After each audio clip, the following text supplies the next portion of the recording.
Кайырлы күн баршаңызға. Бүгін сіздермен қыстық баклажаннан салат дайындаймыз.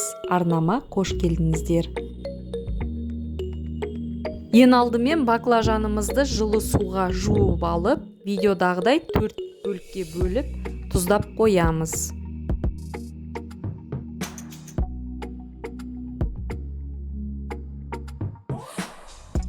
Қызып тұрған майға табаға баклажанымызды жан-жақты қуырып аламыз.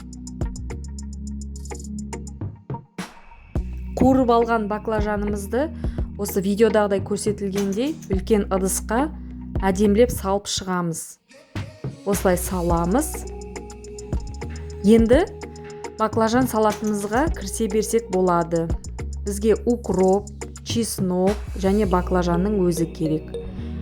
Осылай видеодағыдай көрсетілгендей сарымсағымызды турап аламыз.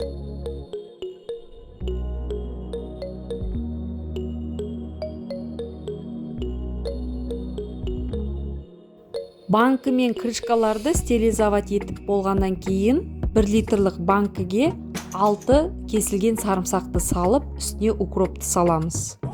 Енді баклажанымызды тігінен орналастырамыз. Тура видеодағыдай әдемілеп салып шығасыздар.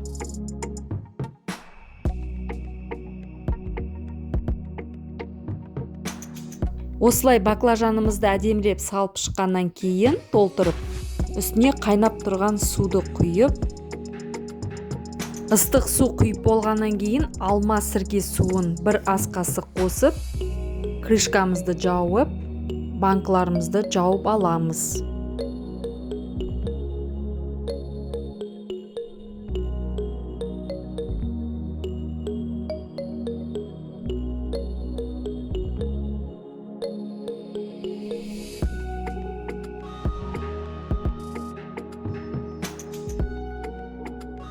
Банкыларымызды жауып болғаннан кейін орамалды төсеп, үстін жауып қоямыз.